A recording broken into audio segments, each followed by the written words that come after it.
Let me respond briefly to charges that have just been made at another press conference, and call on my colleague also, and Senator Larry Craig from Idaho, and then we'll be happy to take your questions.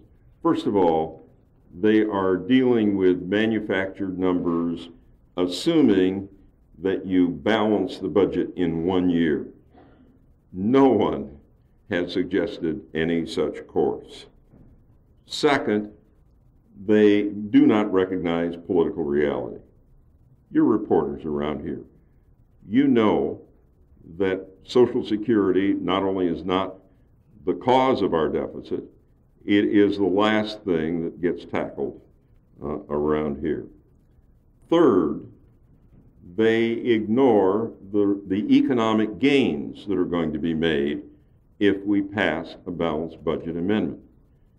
While the GAO report doesn't talk about an amendment, they talk about huge economic gains that will be made if we move toward a balanced budget. And every econometric study recognizes this. Finally, and I would like to point out over here the GAO report. Here's where we are right now with debt relative to GDP, relative to national income. We're between 3.5% and 4%. That is where we are projected to go if there is no change.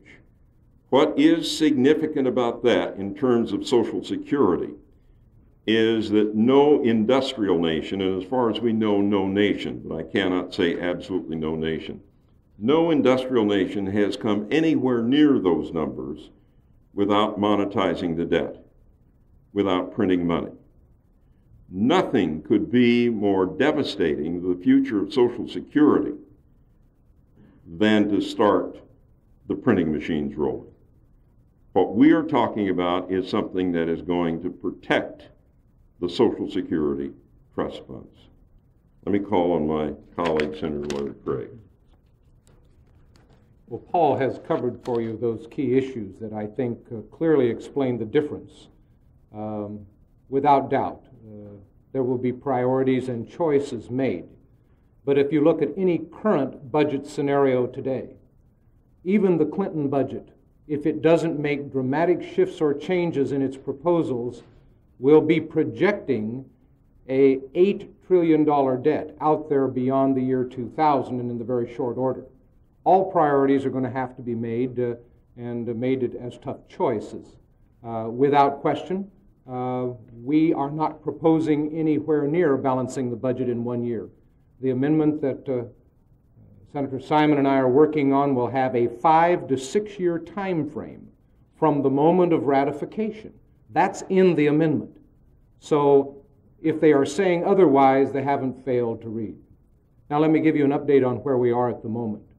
I just came from Senator Dole's office. He has just come on as a co-sponsor. We've now gained 5 new co-sponsors this week. That's real progress, I think, in this issue. The momentum is building. I think all of us recognize the clear need for constitutional discipline in the area of our fiscal responsibilities.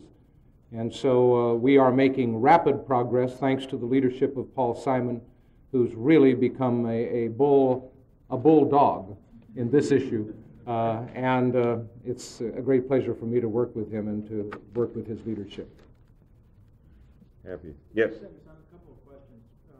Actually, 2 of them. First of all, your chart here is at variance with CBO's projections for the coming year on the percentage of GDP of the deficit. Yes, this is a June 1992 chart, and so it is slightly out of date. It will show. If you look at FY 95 there, it's got your GDP there at something like 3.5%, 4%. Is that right? Yes. But President Clinton's proposed budget is going to bring GDP to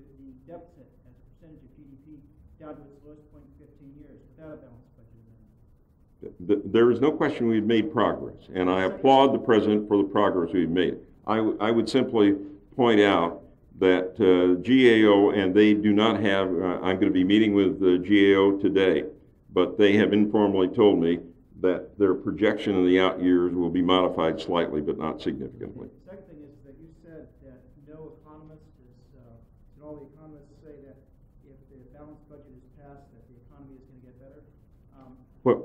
No, let me correct, because I don't want to suggest that every economist is aboard on this. What I am suggesting is that economists are overwhelming in saying if we were to balance the budget, that it would be a great help to the economy. That does not, I'm not implying that every economist is aboard with a constitutional amendment. I'm going to talk about the testimony of Dr. Reischauer, since he's head of the Congressional Budget Office. You're nonpartisan. He says that if you balance the budget, pass the balanced budget amendment, that he said this last week, that there's actually the threat of a recession or a depression, that things get worse. If you do it too rapidly, we acknowledge that. Are you moving the date of your, it was suggested in the previous government. We are moving the date to the year 2001. Why? This has been suggested by the Concord Coalition and some others. It gives us, assuming we pass it now, that gives us 7 years to move on a solid path. And this is not, if I may quote Bob Reischauer's testimony again the other day, he said that the plan that passed last year, we saved $433 billion in 4 years. What we will have to do is save about $600 billion over a 6-year period. It is not just that dramatic. And Let me, Simon, could you give us an update on the political landscape at this point? Clearly, Senator Byrd is leading the opposition to this, and with his role in appropriations, a lot of people think that he may have an inordinate amount of clout in this whole fight. What's your current number count, and how much of a problem is his opposition? Let me comment, and let me ask my colleague to comment on it. First, I have heard rumors that Senator Byrd is opposed to this. And maybe if I were chairman of the Appropriations Committee, I would be taking the same stand. I don't know, but I hope not.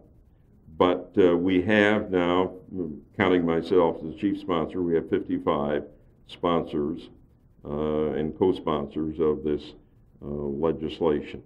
We have others who have committed. It is going to be a tight vote.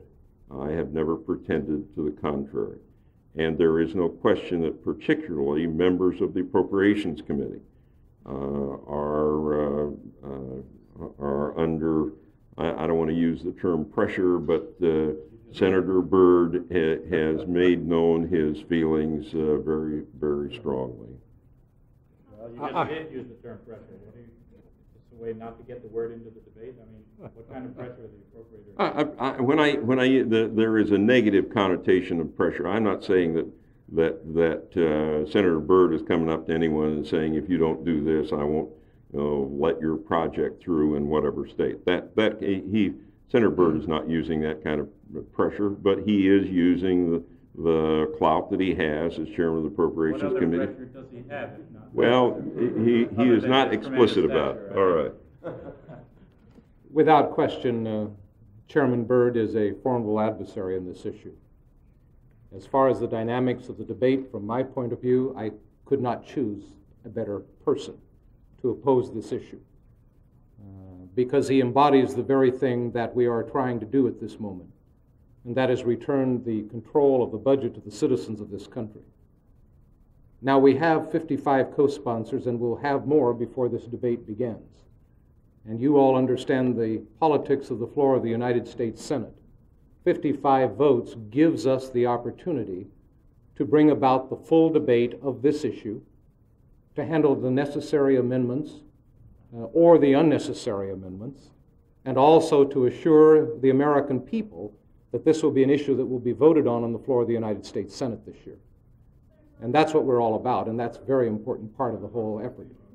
Why do you think that you will have a vote on this? Senator Mitchell said on Monday that Well, he did not promise a vote because we may be forced into cloture. He's not projecting what's going to happen on cloture. I think it is fairly clear we have the votes for cloture. We're going to get a vote.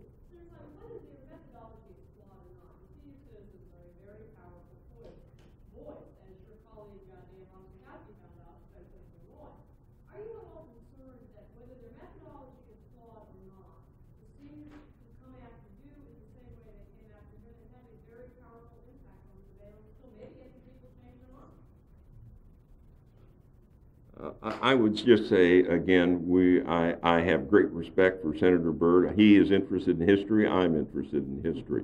And I am sure we will engage very actively, and not just the two of us, but a number of members of the Senate are very active. And let me just add, Senator Hatch and Senator DeConcini and Senator Thurman have been very helpful in all of this process. But I'm not worried about that.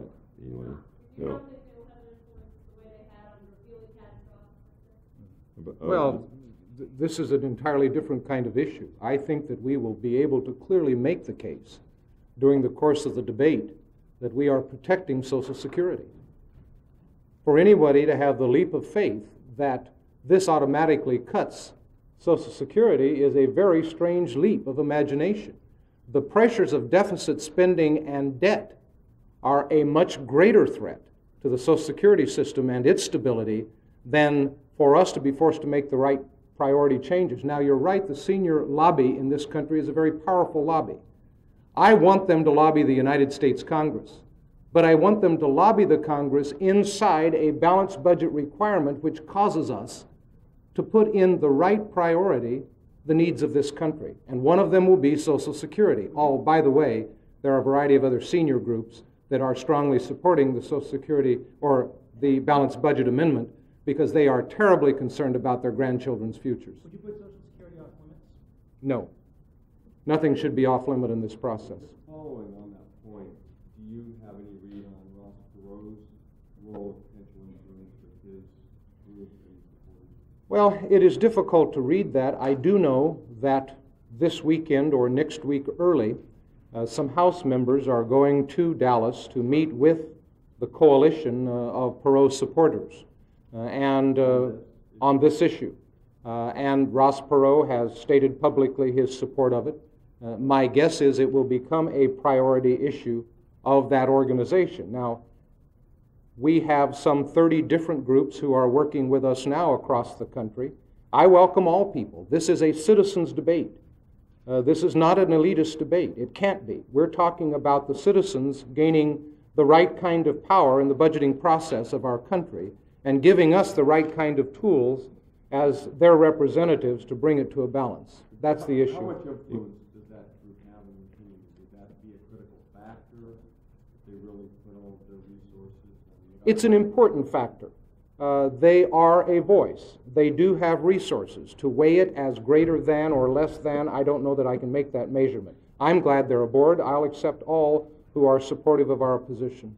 Senator Simon, what's the biggest thing? If I can just add one other point in response partly to Elaine's question again, I'd just like to reiterate, no nation, no industrial nation has gone the route that we are projected to go in terms of debt versus GDP without monetizing the debt.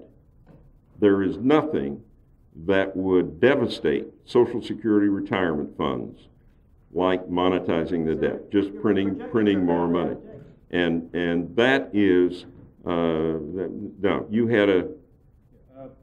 What do you think is the biggest thing you have going against you? Is it the fact of Senator Byrd's presumed tenacious opposition, or is it the historical reluctance of Congress to monkey around with the Constitution generally, no matter what the question?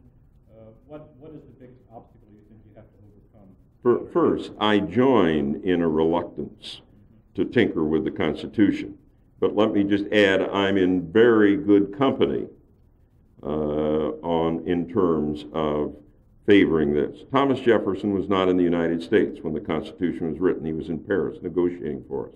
When he came back, he said, if I could add one amendment to the Constitution, it would be to prohibit the federal government from borrowing money. One generation should not be able to obligate the next generation. And I would add here, every generation of Americans up to the present generation has taken care of itself and invested in the future. We are the first generation of Americans to partially take care of ourselves and borrow from the future. Senator, What's the answer to may the I question? ask, if I'm a more old person, And I'll get down, why should sir. an old person, you used the phrase just now, why should an old person care if somebody monetizes the debt, whatever that means? Monetizing the debt means printing money. It means going the way of Argentina, Brazil, and many other countries. It just means devastating savings and everything else. And I would add, people who are seniors, and I am 65 myself, we are also interested in our children and our grandchildren. And for anyone to assume that senior citizens are interested only in themselves and not in the future, I think does emigrate. You said I didn't answer your question. What's the greatest thing you have going against you? But the greatest Senator thing. Byrd and Senator Mitchell's presumed opposition? Okay. The greatest thing I have going, we have going against us, obviously, is the opposition of Senator Byrd. If we could change the procedure and have a public vote by all members and a secret vote by members of the Appropriations Committee, I don't think there's much question about what the outcome would be. Let me also add, there is an institutional bias, and it's obviously embodied in Chairman Byrd, and that is the power of money. Plain and simple, the ability to hand out money where you would like to see it spent to garner your favors. Now that's reality, and it's gone on here for decades. There's also priorities, and what we're suggesting is that that is a phenomenal bias. We know that. We're going to try to change that. That does not change the ability of Senator Simon or myself to deal with inside the arena of the budget in making choices to where this country ought to go and where the money ought to be spent. But it does limit those choices some. Senator Simon, what extent is President Clinton figure in all of this? He was quoted by Robert Rubin last week at a House Democratic retreat saying the president violently opposes the balanced budget. How does that help? I think that is an inaccurate description. The president does oppose it. As some of you can find out, if you do a little checking, the White House was very divided on this question in terms of how they should come down. And they came down, in my opinion, on the wrong side. Sometimes the president's right, sometimes he's wrong. I think in this case, the president made the wrong decision.